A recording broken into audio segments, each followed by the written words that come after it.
Welcome everyone to our webinar today on bone health and osteoporosis, an overview. NCBA would like to thank Amgen for sponsoring this webinar today.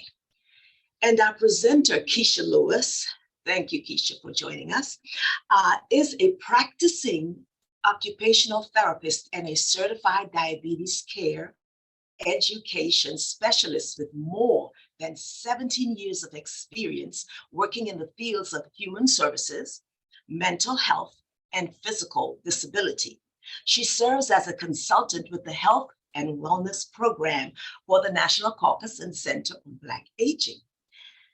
In 2019, Keisha co-founded Weldom, LLC, and Aging in Place Consultancy. Keisha's ultimate focus is empowering individuals with the skills they need to be independent in their environment without fear. Welcome, Keisha. Thank you so kindly. I'll turn it over to you. All right, Ms. T. Hi, everyone. I'm going to go ahead and I'm going to share my screen, and we're going to go ahead and we're going to get started. So today, as Ms. Telesford mentioned, we're here to talk about osteoporosis and why bone health matters. So a little bit about Weldom and who I am and what I do. Weldom, as Ms. T said, was founded by an occupational therapist, myself, Keisha Lewis, and a physical therapist, Jennifer Judah. We know that the current healthcare climate is very reactive and not preventative. So Weldom was born to answer that healthcare gap. And we believe in the power of prevention to maintain a healthy, safe, and fulfilling life, regardless of age or ability. So at Weldom, we use the whole person approach that addresses the full spectrum of needs, from broader challenges like adapting your home and understanding disease potential and progression, to health needs like working on balance, blood pressure awareness, medication side effects, self-care, and activity and disease education. So our objectives here today are we're going to define bone health and osteoporosis. We're going to increase awareness of osteoporosis in the Black community. We're going to gain insight into risk factors associated with osteoporosis, increase our awareness of current treatment guidelines, identify Medicare benefits and coverage related to osteoporosis, and we're going to make a plan of action to move forward if you or your loved one has been diagnosed with osteoporosis. So when we talk about bone health, so actually what is bone health? So bones are made of living tissue, and it's constantly changing. So during our lifetime, our body relies on minerals and calcium and phosphate to help keep our bones strong and healthy. And up until about the age of 30, a healthy person builds more bone than he or she loses. But oddly and interestingly enough, after the age of 35, bone begins to break down faster than it builds up.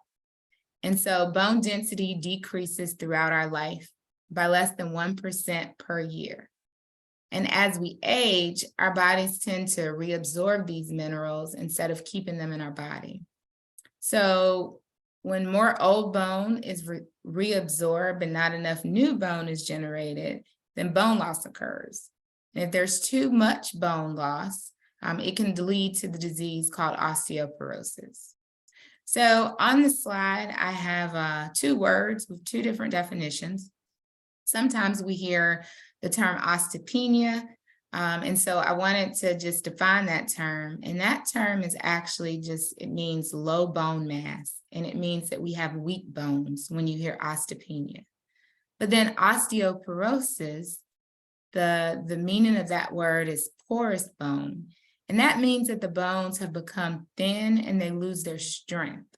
And this can lead to broken bones. So what is osteoporosis? So first, it's important to know that there's no specific single cause of osteoporosis, but there are many factors that put us at risk, and we will discuss those as we move forward. But osteoporosis remains a disease that is underdiagnosed and undertreated. And as I mentioned previously, it's a disease in which the bones become weak and fragile, and this can lead to bones that easily break. So in one picture, you'll see the normal bone, and in another picture there, you see the osteoporotic bone. So bones affected by osteoporosis, you'll see that they have much larger holes and spaces. And those larger holes and spaces that you see there is what makes the bone less dense and more likely to actually fracture. So why should we even be concerned about osteoporosis? Fractures result in serious injury, illness, disability, reduction in the quality of life, and they can even result in death. And the number of fractures can increase with age. So what we see is we have fragility fractures, and these are fractures that usually occur in the hip, the spine, and the wrist, and they're common with osteoporosis. These fractures often are caused by trauma during a fall from maybe a low impact or low height. And these different types of fractures predict the future of experiencing another fracture. One thing you'll see there is I mentioned hip fractures and spine fractures, but also hip and vertebral fractures are associated with an increased risk of death. And we'll talk about that a little more in the next slide. But the reason this is so important for us as Black Americans is that because life expectancy for minorities has increased. And in 2017, the Administration of Community Living and the Administration on Aging released a report that Black Americans made up of 9% of older people. And by 2060, that number is going to increase to 13%. And so what we know about bone health and osteoporosis is that about 1.8 million Medicare beneficiaries suffered 2.1 million osteoporotic fractures in 2016. And that report came out in 2021. So when we look at the burden worldwide of osteoporosis, it is a global epidemic. And globally, 1 in 3 women and 1 in 5 men over the age of 50 suffer an osteoporotic fracture. And if you look there at that slide, it says there's 1 fracture every 3 seconds. That was eye-opening for me.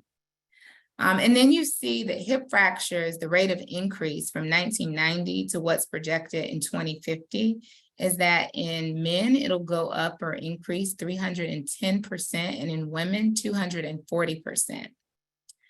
And if we narrow that down to the US alone, in the United States, at least 54 million people, that includes men and women, suffer from osteoporosis.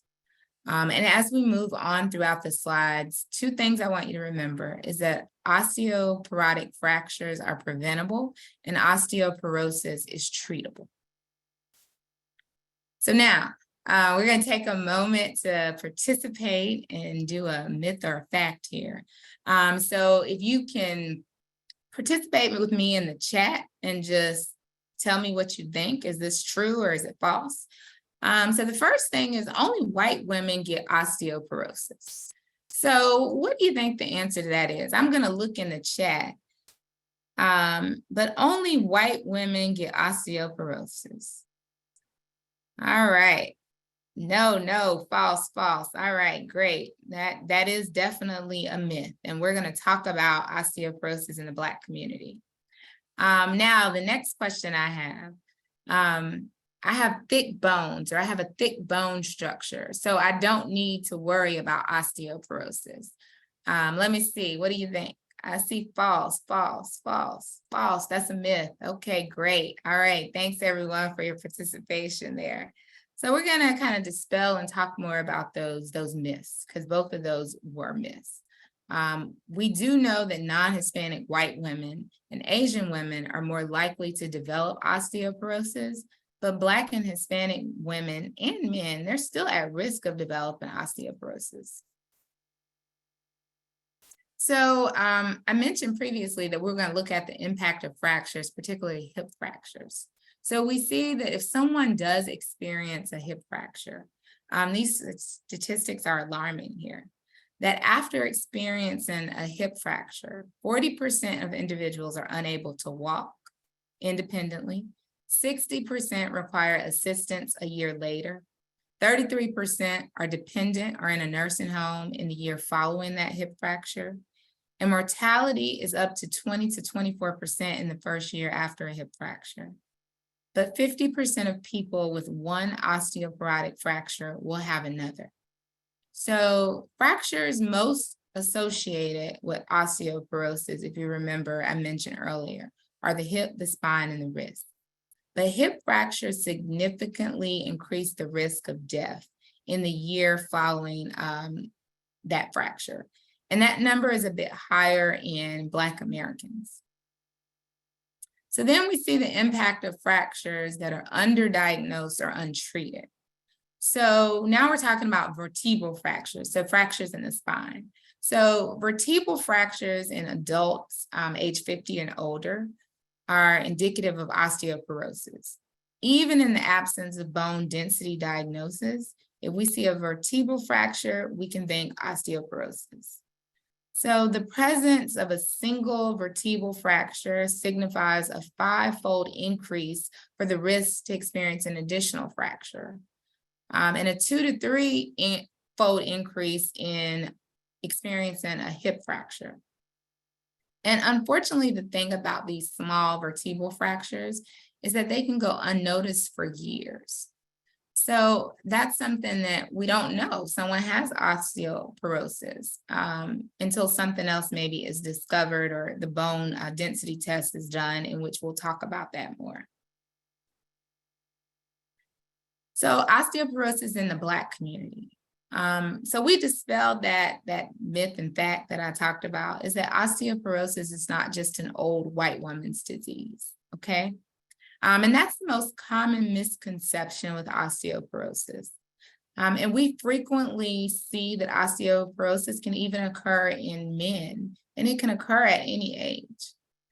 Research does indicate that white women have higher rates of hip fractures. However, when it comes to experiencing a hip fracture, Black women have poorer outcomes and higher incidences of death.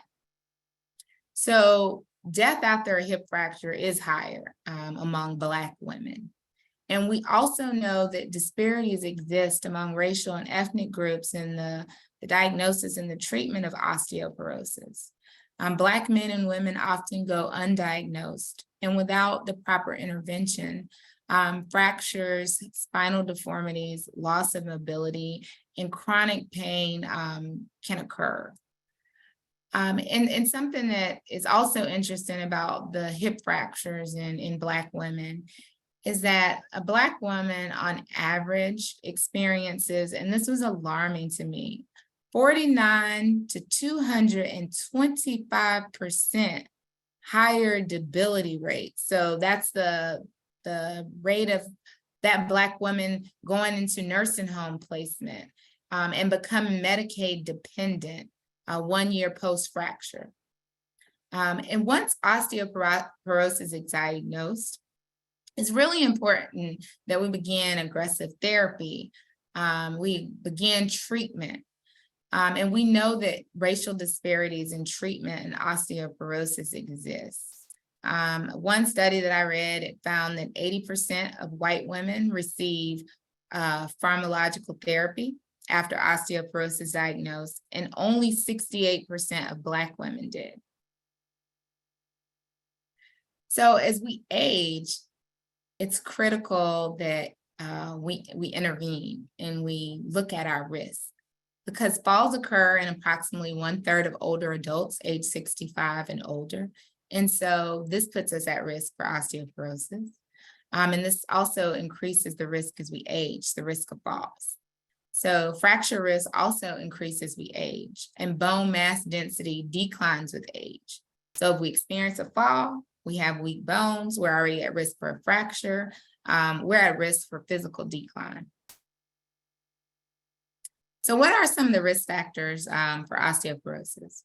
So some of the factors that we call fixed risk factors, these are things we can't change. So age, being a female gender, family history, previous fracture, our ethnicity, we can't change, menopause, long-term steroid use, rheumatoid arthritis, hypogonadism in men, and secondary risk factors, which we'll talk about what secondary risk factors are. And then there's modifiable risk factors. And those factors include alcohol, smoking, having a high body mass index, poor nutrition, vitamin D deficiency, eating disorders, estrogen deficiency, and insufficient exercise. So those are all things that we can educate ourselves on, and we can work on healthier lifestyle to reduce these risks. So you'll notice that there are 1, 2, 3, 4 things that are bolded. And we're going to talk about those a little more. And it should be a 5th one, which is the secondary risk factors. So we're going to highlight menopause, secondary risk factors, high BMI, poor nutrition, and vitamin D deficiency in the next slide. So when we look again at the impact of osteoporosis in the Black community, the one thing I'll say is menopause. Black women experience menopause at earlier age. So if menopause is a risk for osteoporosis and Black women experience menopause at an earlier age, then we are at risk for developing osteoporosis. Also, when we look at BMI, so an increased BMI, body mass index, it also is a risk factor for osteoporosis. And what we know is that there's a lot of information, a lot of statistics out that Black people, we have a higher body mass index. We have higher rates of obesity in our community. And then next, when we look at, poor nutrition. So poor nutrition, not having access to the proper foods, not having access to grocery stores in our community that provide nutritious food. Vitamin D deficiency is also one that impacts osteoporosis. And then secondary risk factors. Secondary risk factors include diabetes, stroke, sickle cell, and breast cancer. And what I will say is that in these rates, when we look at, let's say, I'm going to pick diabetes, for instance. In the Black community, Black individuals suffer at higher rates with type 2 diabetes. When we look at stroke, and I should give you the statistics there, is that Black Americans are 64% more likely to be diagnosed with diabetes than non-Hispanic whites. And then Black Americans are 50% more likely to have a stroke as compared to their white counterparts. And then we also look at breast cancer. Among women younger than 45, breast cancer incidence is higher among Black American women than white women.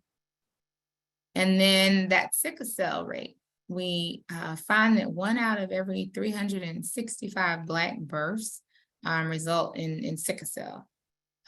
So with those rates, we already are predisposed to things that put us at risk in some of those secondary risk factors.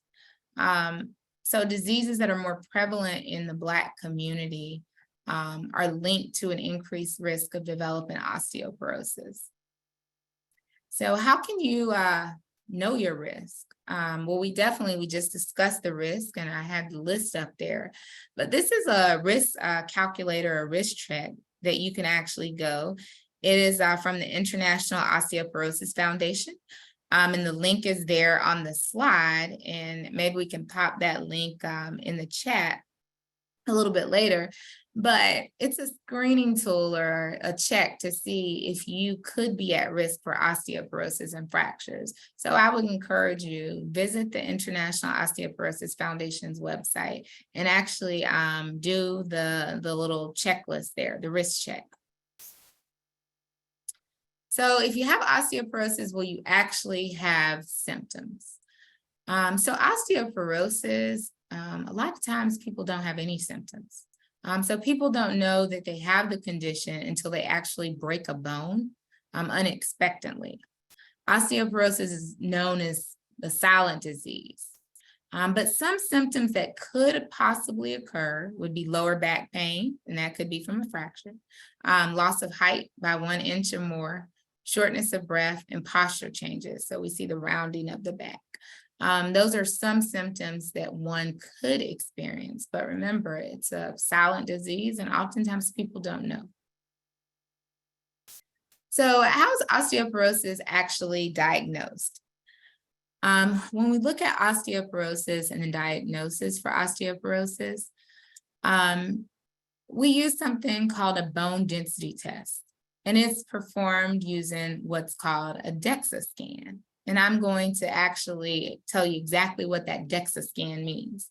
So preventative bone density scans, also known as the DEXA or the dual energy X-ray absorptometry. I knew I was going to say that word wrong. I've been practicing. DEXA scan for short. That's what most people call it.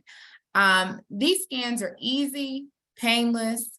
They test and measure how strong bones are, and it's a screening and a diagnostic tool. A DEXA scan usually takes no more than 25 minutes, and usually people are out of the room from start to finish in 30 minutes.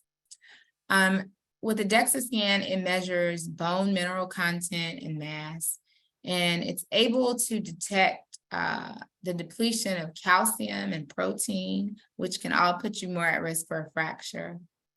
What we know about this test is it's incredibly effective. It shows more detailed images than simply an X-ray, and they're better at predicting broken bones. Okay, so test recommendations, and this test recommendation is straight from the Bone Health and Osteoporosis Foundation, is that recommended for this test is when women are over 65, women who are menopausal with osteoporosis risk fractures, and women who are postmenopausal under age 65 with risk factors. But one thing I'll say is we know that there's disparities that exist in testing for osteoporosis.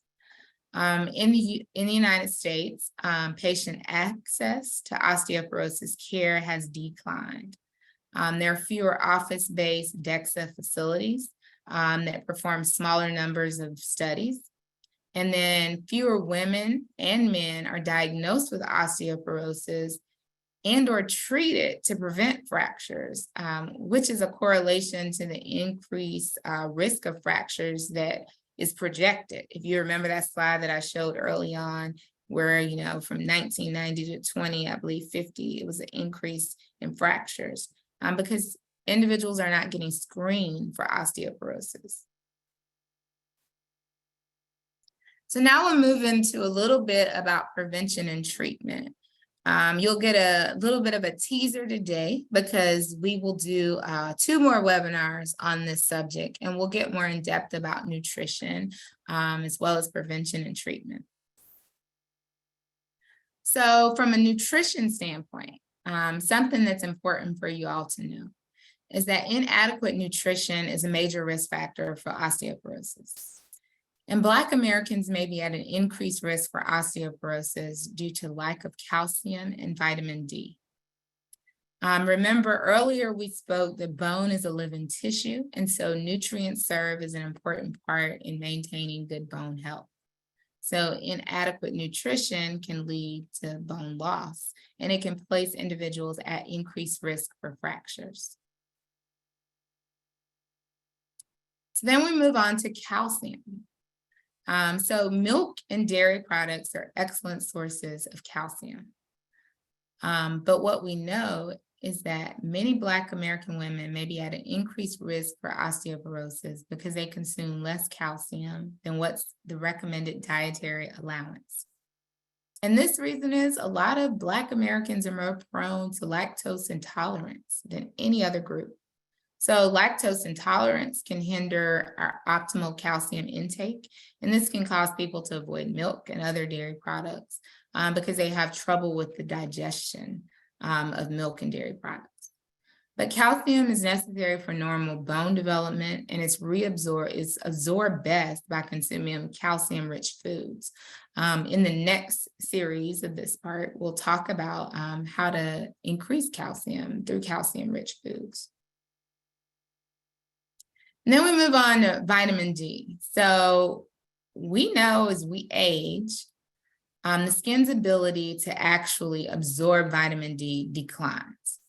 And in addition to that, we also know that older adults are likely to spend more time than younger people indoors. And that might have inadequate dietary intakes on the vitamin, because if I'm not outside, I'm not soaking in the sun, or I live in a climate where it's particularly cold in the winter and I'm not going out, I'm not getting the vitamin D that I need. Another thing with Black Americans is skin pigmentation. So skin pigmentation can determine how much vitamin D our body absorbs. So Black Americans that have darker pigmentation can lessen the body's ability to produce vitamin D in the skin. And then we also know that obesity, which Black Americans tend to have higher rates of obesity in the United States, they can play a role in keeping vitamin D levels lower. And that's because obesity reduces the body's ability to use vitamin D. So how can you actually increase vitamin D? Okay, so vitamin D is known as the sunshine vitamin. So we can simply go outside and get some sun, right? Well, the thing about that is if we go outside and we soak up some sun and our skin is not protected, then we're at risk for developing other things such as skin cancer. And so we have to be careful on the amount of sun exposure we actually get. But in our next series, we'll also talk about what we can do to increase vitamin D, like through vitamin D supplements. And we'll talk about that a little bit more. The other thing that we can do for prevention and treatment is exercise. So before I go into talking about exercise, I just want to be sure that if you have osteoporosis, if you're at risk for having a fall or a fracture, or you have any other medical condition affecting your ability to exercise, you need to check with your healthcare provider, your team, before you start beginning an exercise program. Don't tell them that Keisha said for you to start. So when we look at benefits of regular exercise, it increases your muscle strength. Muscle strengthening exercise, they stimulate bone growth and they can help prevent and treat osteoporosis. And you can aim for at least 30 minutes, 5 days a week. Then what you want to do is you want to improve your balance. That's a benefit of exercise. Exercise can improve your balance. So if you're at risk for falling, your balance is off, exercise can help. Exercise can also decrease your risk of bone fractures. It can help you maintain and improve your posture, and it can relieve or decrease pain. But something that's important to remember with exercise, if you have osteoporosis, if you're at risk for osteoporosis, you want to avoid high impact, fast moving exercises that could place you at risk of falling. And if you're at risk for having a fracture, you want to avoid jerky, rapid movements in general. So keeping your bones, your joints, your muscles healthy can help ensure that you're able to do your activities of daily living. You're able to engage in physical activity. You're able to engage in what we call your instrumental activities of daily living. You're grocery shopping, you're going out to run errands, you're paying your bills. Those are things that are all important. And we'll talk about that a little bit more in our next series. So your balance matters. So in the slide before, I said exercise can help you improve your balance. But you need to know, are you at risk for having a fall? And on the next slide, we'll talk about the National Council of Aging has a falls-free checklist or checkup, and I'm going to encourage you all to do that by the time we have our next webinar. So common risk factors for falls include visual loss, having a fear of falling, having poor balance, muscle weakness, unstable blood pressures can put you at risk for falling, poor sensation, and then there's certain medications that we take that can put us at risk for falling. Balance exercises help us, though, maintain our balance when unexpected or unbalanced movements occur. However, when your balance is challenged, there's an increased risk of you falling.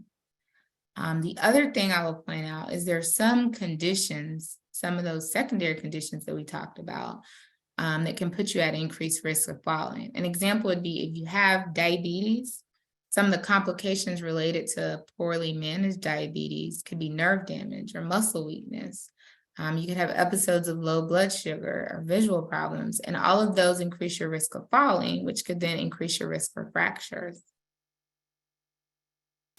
So balance does matter.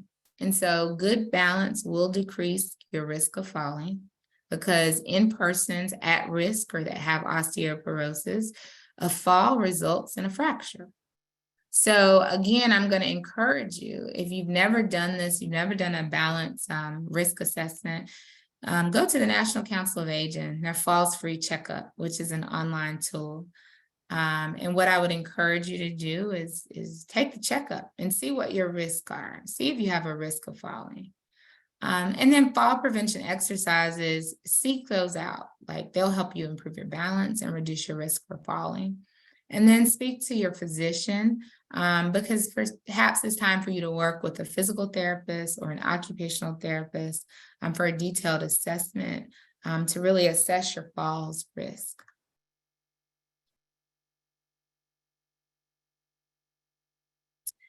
And then additional lifestyle changes that can occur is if you smoke, you want to avoid smoking.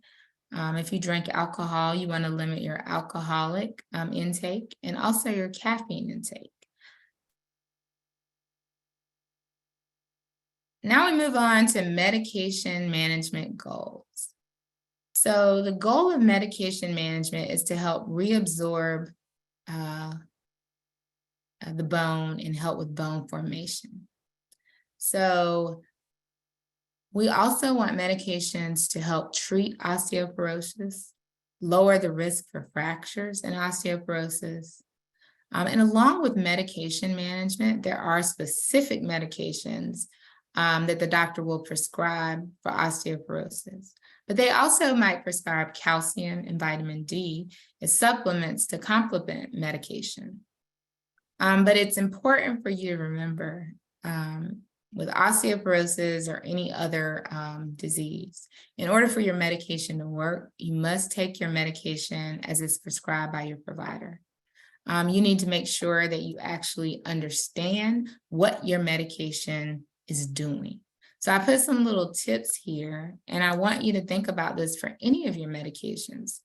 So find out, why are you taking the medication? How should you take your medication?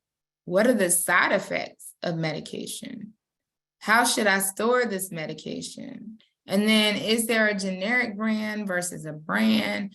Are they the same? You know, what's the coverage? And this is something you can talk to your doctor and your pharmacy about, because I do know medications are expensive. And so those are things that you need to work with your healthcare team to ask those questions. And also with medication management and osteoporosis, your healthcare provider will work with you to keep track of your progress and perform periodic testing of your bone density and your blood and maybe possibly urine, just to see how your bones are progressing with the presence of this medication and treatment. So treatment guidelines for osteoporosis, the most recent treatment guidelines that are out is that pharmacological treatment, it can reduce the risk of fractures in males and postmenopausal females diagnosed with primary osteoporosis. So that's the first intervention. Then also prescribing calcium and vitamin D supplements, as well as exercise, as well as evaluation on fall prevention. And then I want to talk about understanding your insurance coverage. So it's really important to know, okay, what will my insurance provide? What will my insurance cover? So now that you have this information and you know the risk factors and you know when the screenings need to be recommended for women that have osteoporosis or men, I want you to understand your coverage. And if you don't, you can call, you can email, you can get online. But what we do know is that Medicare Part B, which is the medical insurance, it covers the DEXA scan. and it covers it once every 24 months or possibly more, often if medically necessary. So if you meet one of the following conditions it's listed here, and I'm going to read them off. You're a woman whose doctor determines you're estrogen deficient and at risk for osteoporosis based on your medical history or other findings. Your x-rays show possible osteoporosis, osteopenia, or vertebral fractures. You're taking prednisone or other steroid-type medications, or you're planning to begin treatment. You've been diagnosed with primary hyperparathyroidism. You're being monitored to see if your osteoporosis drug therapy is working. These are all conditions, if you meet one or more, that Medicare will cover that DEXA scan at least once every 24 months. So you can visit the Medicare's website at medicare.gov, coverage/osteoporosis drugs to find out more about drugs that are covered, as well as what other Medicare benefits that you have. Now, specifically other insurances, many insurance providers will cover the test under certain conditions. And usually many private insurance providers do follow Medicare standards. Not always, but usually. So you need to reach out to your providers, your insurance plan to see. If you're a woman younger than 65 or you're a man younger than 70 and any of the conditions that we talked about, it puts you at higher risk for osteoporosis and fractures. So with any one of these factors, your insurance company should cover the DEXA scan, but be sure to check with your insurer about your coverage before you schedule that appointment and before you get that bill. It's really important to do that. So something that you can do is you can take a pledge, because I want all of you to be informed and I want all of you to know your risk. And so this pledge comes from healthywomen.org, and it says, yes, you scan. Take the pledge. You go on their website, you simply add your name to the hundreds of other Black women and men that are committed to optimal bone health. And so what we're doing is we're raising awareness of the importance of preventative screenings. We're pledging that we'll go out and we're going to get this DEXA scan so we can understand our risk about osteoporosis. So I encourage you to take the pledge. And then I want you to make a plan of action after this webinar. Make a plan of action of what you can do or what you need to do. So one thing that I think is important for everyone to know is that osteoporosis prevention, it actually begins in childhood. And so it's important that now that we know this information, we start the conversation with our younger family members to encourage them to have routine exercise, to do proper screenings, to live a healthy lifestyle by avoiding smoking and drinking alcohol in moderation if you do so, because that's really, really important. And with recent research, we know that although Black American women have risk factors for osteoporosis, few are actually screened for the disease. And most commonly, we know that we use the DEXA scan to assess bone mass index.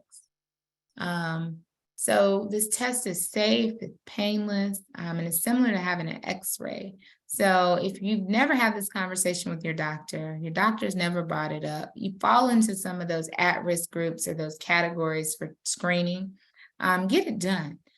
And so something simple for you to remember is some takeaways, my 1, 2, 3, 4 here, is start the conversation with your doctor. If you have a family history of osteoporosis or you have risk factors that put you at an increased risk of the disease.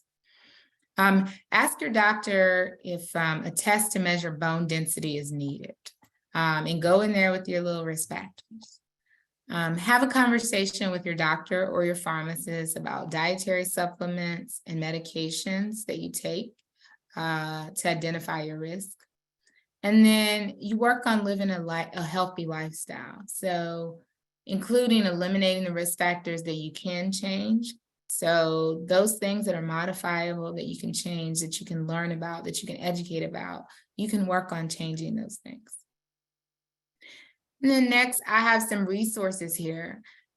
These are some great resources. When we stop for questions, I can copy and post some of them in the chat. But general guidelines, if you or you know someone living with osteoporosis, the Bone Health and Osteoporosis Foundation has some great resources. This is a guide living with osteoporosis called Boning Up on Osteoporosis. The Bone Health and Osteoporosis Foundation Fracture Prevention resource is listed there, as well as a number, the 1-800 number that you can actually call. The International Osteoporosis Foundation, their website is a great resource and tool, as well as the National Institute of Health, Osteoporosis and Related Bone Disease National Resource Center. There is a website there as well as a phone number. And then other resources include the National Caucus and Center on Black Aging Incorporated, to be able to find resources, to be able to participate in this webinar, as well as the following webinar series that we will have for osteoporosis and bone health. You can reach out to my organization at liveweldom.com to find out more about health and wellness and fall prevention. And remember, you can visit thehealthywomen.org, their osteoporosis section on their website. You can take the pledge and you can work to identify risk and receive education there as well. So these are some of my references here. And what I will tell you is that when I come back for the part 2, we'll have more additional resources, and I'll put some of those same resources back up. So in part 2 of our series on osteoporosis, it will be scheduled on Thursday, March the 9th, at the same time. We'll do a review of bone health for those that may have missed this first webinar. We'll talk about signs and symptoms again. We'll talk about those implications of osteoporosis in the Black community. We're also going to add something where we talk about caregiver tips. So if you're caring for someone that has osteoporosis, we will focus more on diet. So we can talk about, well, how do you get vitamin C? How do you get calcium? How do you get vitamin D? What are the foods that we can eat? What can we do? We'll talk about more exercise tips. Because it's important. If you have osteoporosis, if you're at risk for experiencing a fracture, need to know how to exercise and how to do that safely. We'll also talk about some practical tips. We'll talk about some policy implications as relates to osteoporosis. And again, I'll be providing you more resources. So remember, save that date on your calendar. Be sure you visit NCBA's website as well as NCBA's Facebook page, so you can register for part 2 of the webinar that's going to be on Thursday, March the 9th. And so thank you. And so it looks like in the chat we have like 14 different comments or maybe some questions, and I'm going to look there. But I want you to enter any additional questions that you have in the chat. And I can take a few minutes to answer them. I did leave some time. I've been looking at my watch. I left some time for some questions. So let's see what everyone has said here. Keisha, before we jump into questions, I wanted to take a moment to thank you for such a thoughtful presentation. And I also would like to thank Amgen for sponsoring such an opportunity to host such a thoughtful conversation. So many thanks to you and many thanks to Amgen. And if you'd like, I'm happy to share those questions with you. Okay, yes, ma'am. You can go ahead and share some.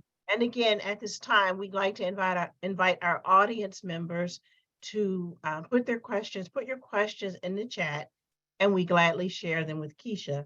To kick us off, I'm going to jump a little bit into part 2, if it's okay with you, Keisha. Mm-hmm. And I am curious, can you please define what is high impact? What is a high impact exercise? So high impact exercise is things that I'm doing right now. I frequently exercise, but that could be jumping jacks, jumping rope. It could be hopping, running, sprinting. Those are high impact things that put a lot of pressure on your joints continuously. So those are the things you want to avoid and stay away from. Because it actually could hurt your joints, your bones.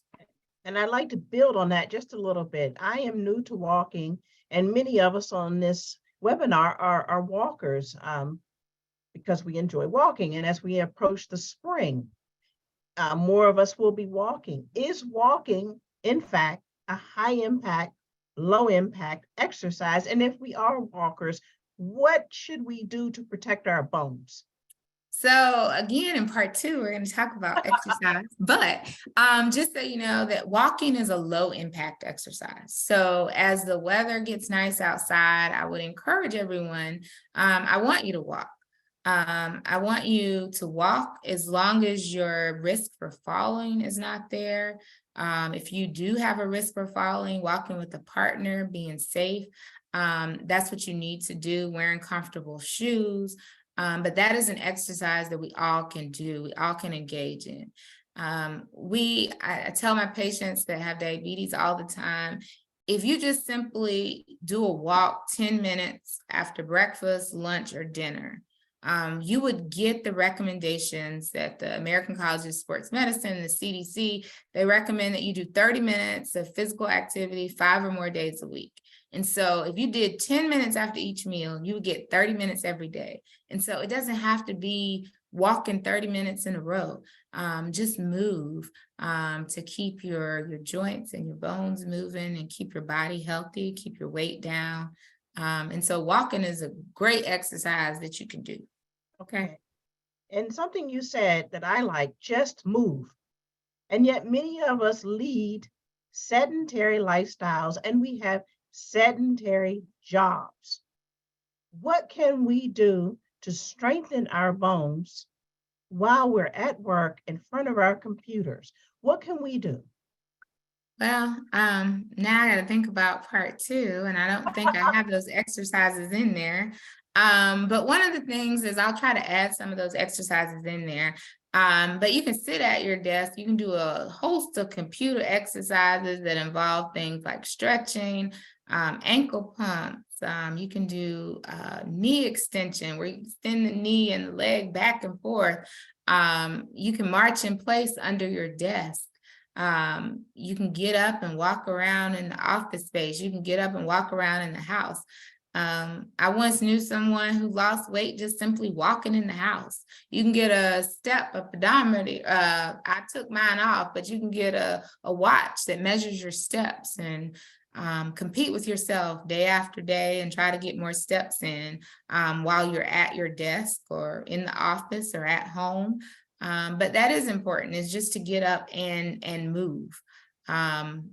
Because if we don't move, then that leads to other problems that can impact our health. So it's really important that we just get up and start moving. Okay, thank you. And I'm going to jump into some of the questions in our chat, really great questions. And the first reads, can osteopenia lead to osteoporosis? So osteopenia doesn't have to lead to osteoporosis. So just because someone has osteopenia and they have weak bones, that does not mean that they're going to develop osteoporosis. So with osteopenia, once you have been diagnosed with that and you know that your bones are weaker, you're going to start some of these preventative things. You're going to start exercising. You're going to start maybe taking calcium or vitamin D to try to prevent this from occurring or turning into osteoporosis. Okay, thank you very much. And the next question reads, can you please speak to the connection between a hairline fracture and osteoporosis? So a hairline fracture is one of those fractures usually most likely occurring in the wrist. And so with that could be, you experience a fall like I spoke to earlier. That could be from a low impact fall from like a low surface. And so Sometimes those fractures occur, the hairline fractures, because we outstretch a wrist, we outstretch our hands, and then we experience a small fracture.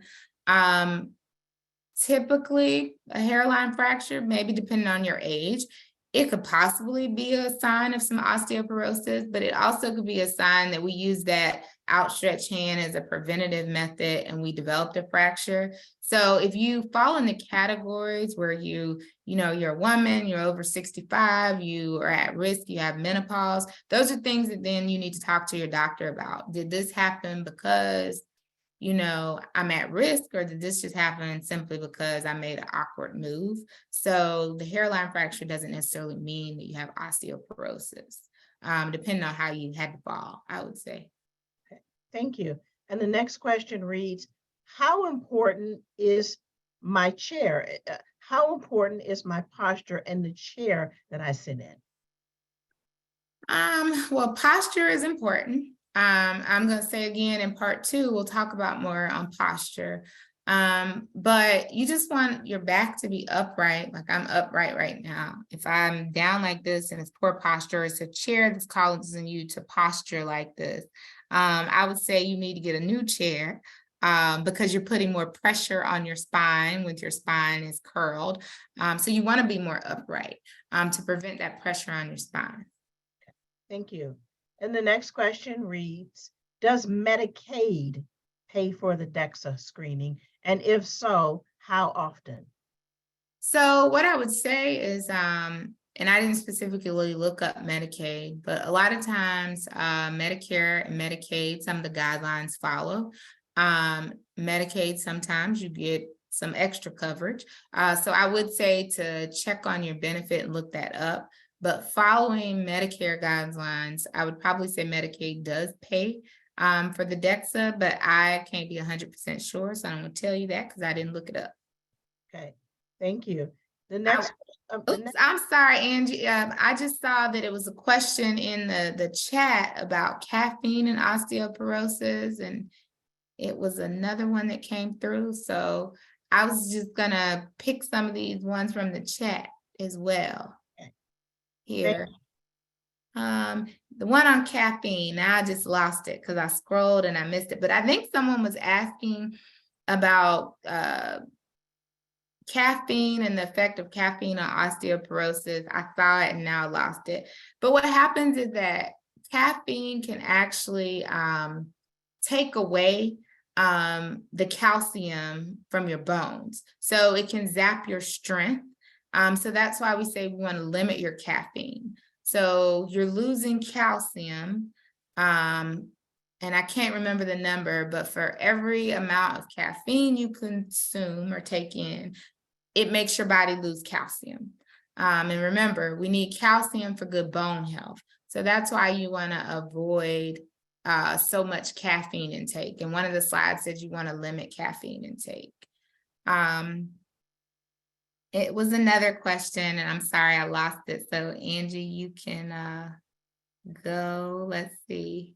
Well, I'd like to build on that caffeine question, because caffeine is not just drinking several cups of coffee. We also too get caffeine from chocolate and other sources. So is it your guidance that we should limit our chocolate intake and soda intake and coffee intake? Is there any thought around that, especially plus chocolate? I definitely wouldn't limit my chocolate intake because I like chocolate. And I don't think that we're getting that much caffeine from chocolate. We would have to have a whole lot of chocolate. But you're right. So caffeine is in your soft drinks. Caffeine is in, coffee. So it's excessive amounts of caffeine. So I think 1 cup of our coffee, 1 soda every now and then, or a chocolate bar is not going to affect us in such a way. But if I had 10 cups of coffee and 10 sodas a day, then yes, that's going to increase the amount of caffeine I intake, and then it's going to cause an impact. And we do have a question in the chat, and it asks you if you can please define vertebral fractures again. Okay, so a vertebral fracture is the vertebrae in our spine. So if you think of your back and your spine, A vertebral fracture is that small bone that's in your spine. And I think if I, let me see, if I share my screen again, I can actually show you that that slide here. I'm gonna go back, and so I'm sorry for going back like this, but I can actually show you a picture of the spine. So I'm sorry, but that's just simply one of the vertebrae that's in your back. Oh, that didn't have the picture. I thought it had a picture, but it's simply your spine and the small vertebrae. You know, your spine is shaped up, and then there's these vertebrae that stack up, and it's one of the small areas of your spine that actually fracture. And usually, like the slide was saying, it's underdiagnosed or undertreated because it's usually such a small fracture that you don't know, you don't feel any pain from it. But that's a vertebral fracture. And then I have a question, if I can, please. Mhm. Is osteoporosis reversible?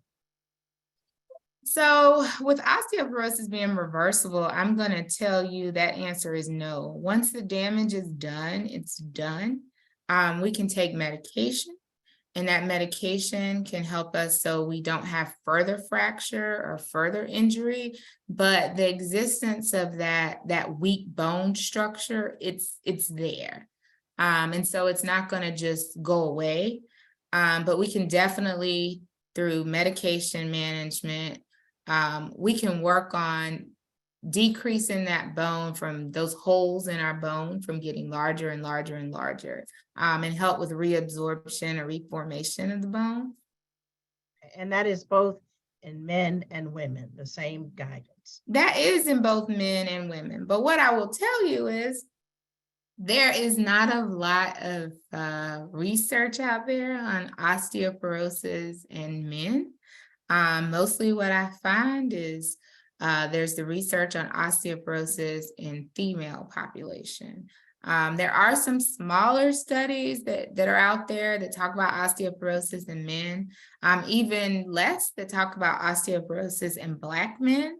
But there are some out there, but that's probably one of those things that I'll talk about, I think, in another part of our webinar, about things that we need to do and more research that needs to occur in areas of bone health. But that's not something that we hear about a lot with Black men and osteoporosis, or even Black women and osteoporosis. But it's widely being, I think, studied. But we still don't have a whole lot of research out there. A lot of the research is related to osteoporosis and Caucasian women. Some even I found a little bit on Asian women. So it varies. But okay, I think I answered your question. Sorry. No, you did. Thank you so much. And we have 2 minutes, and I'm going to sneak in one question, and I don't want to put you on the spot, but I hope you can, I know you will give us some guidance. So if we want to have this conversation with our healthcare providers, how do we broach this conversation, particularly if we are postmenopausal women or an older gentleman, and our healthcare provider has not extended a DEXA scan to us? What do we say? I think you start with, hey, Dr. Smith. I'm going to use Dr. Smith. Hey, Dr. Smith, you know, I participated in a webinar this week. It was very interesting. They talked about osteoporosis in Black women. I'm a Black woman. I'm, experiencing menopause. I'm a Black woman. I'm over the age of 65. I'm a Black woman. I, have poor balance and I'm at risk. I think I'm going to have a fall, or I had a fall. I really would like to get a screening to look at my bone density.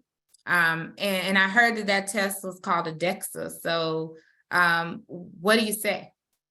And so see what your doctor says.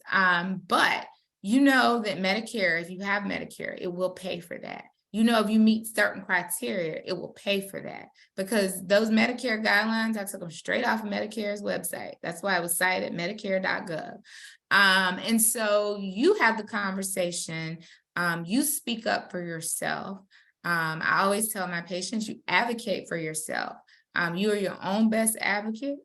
You have the information, so take this information and talk to your provider about it, and bring it to their attention, because sometimes they may not know. They may not know that you're in that at-risk group. And so the conversation, definitely you can start the conversation, and that's what I would say. Perfect.